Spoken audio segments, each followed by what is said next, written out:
ये 4 जेल को जाते हैं और ऐसा जाकर निकलते हैं कि जैसा कोई अपने ससुराल में जाकर मुंह दिखाई करके आ गया। अगर केजरीवाल की बीवी को तकलीफ हुई और केजरीवाल वापस आ गया तो नौरीन का हस्बैंड वापस क्यों नहीं आया 5 साल में? जेल का जवाब वोट से होगा, जुल्म का जवाब वोट से होगा। मैं ये बात समझने से कासिर हूं कि दिल्ली प्रदेश का मुख्यमंत्री जेल को जाता है, उस पर भी तकरीबन उतने ही सीरियस आईपीसी के चार्जेस लगते हैं,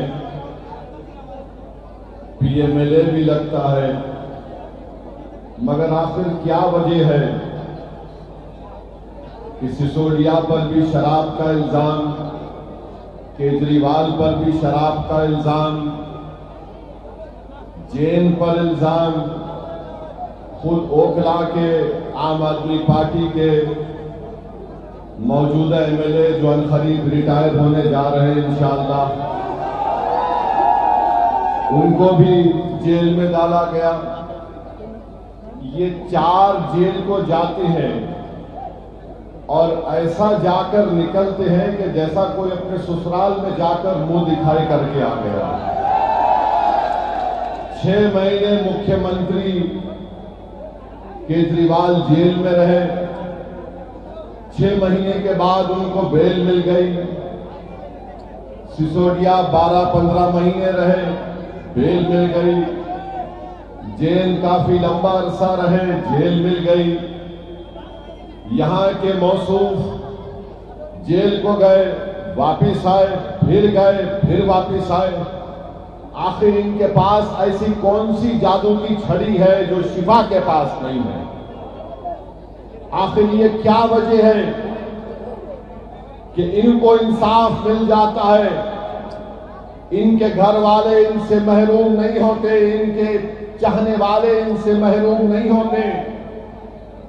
अगर आज हमारी बहन शिफा की तलब में आपके दरमियान में आकर कह रही है तो हमारी बहन को भी वही हक हासिल है जो केजरीवाल की बीवी को भी हासिल है। याद रखो, अगर केजरीवाल की बीवी को तकलीफ हुई और केजरीवाल वापस आ गया तो नौरीन का हस्बैंड वापस क्यों नहीं आया 5 साल में? अगर सिसोदिया के घर वाले परेशान हैं तो क्या सिसोदिया, केजरीवाल और यहां के घर वालों की परेशानी शिफा और ताहिर हुसैन की तकलीफ से ज्यादा हो सकती है? क्या दोनों इंसान नहीं हैं? ये बात आपको गौर करना पड़ेगा। इंसाफ सबसे होना चाहिए। यहां मुकदमा चलता नहीं है, वहां मुकदमे की हियरिंग हो जाती है। यहां पर टाइम पे टाइम लिया जाता है, वहां पर बेल पे बेल दी जाती है। तो मेरे अजीज दोस्तों, मेरी इज्जतदार मां और बहनों, ये बात आपको समझना बहुत जरूरी है। दूसरी बात यह है कि मजलिस पर इल्जाम कि मजलिस ने क्यों दिया शिफा को। अरे याद रखो, अगर चुनाव फिर होगा फिर शिफा को देंगे, या जो जेल में बैठा है वो मजलूम है तो उसको टिकट देंगे। ये मजलिस की पॉलिसी है। हम चाहते ही हैं कि जो जिसको दबाया जा रहा है, जिसको तुम एंटी नेशनल कहते हो, हम उसको नेशनलिस्ट कहेंगे। जिसको तुम कम्युनल कहते उसको हम सेकुलर कहेंगे। तुम्हारा एजेंडा हम कबूल करने को तैयार नहीं है। ना केजरीवाल का एजेंडा कबूल करेंगे, ना मोदी का एजेंडा कबूल करेंगे। हम अपना एजेंडा तय करके जनता में आए हैं और जनता से कह रहे हैं कि अब की बार ओखला से शिफा को आपको कामयाब करना है। इसलिए कामयाब करना है कि एक पैगाम देना है उन वक्त के फिरौनों को कि तुमने जुल्म किया, तुमने ऐसे कई नौजवान बच्चे और बच्चियों को जेल में डालकर उनकी जिंदगियों को बर्बाद कर दिया। वो मासूम बच्चे ताहिर हुसैन आज वापस आए।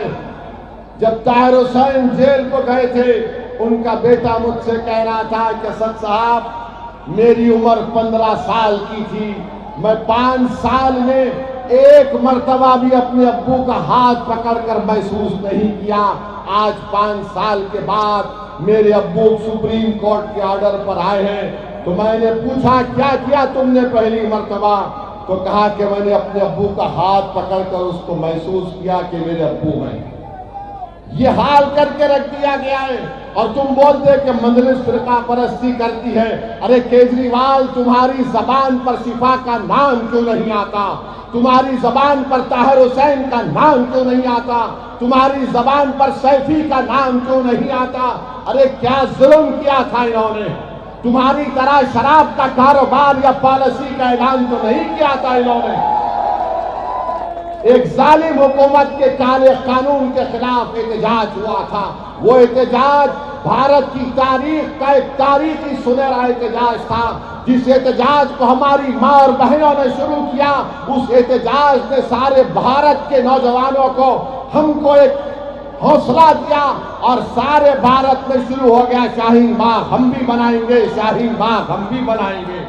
मैं सलाम करता हूं आपको, मगर आपसे कह रहा हूं, जब आपने अपनी ताकत और बलबूते के ऊपर बगैर किसी सियासी पार्टी की तारीफ लिए तुमने सारे मुल्क को एक पैगाम दिया कि किस तरह जमहूरियत में एहतजाज होता है। आपने कामयाब एहतजाज चलाया। आज वही एहतजाज की जरूरत है।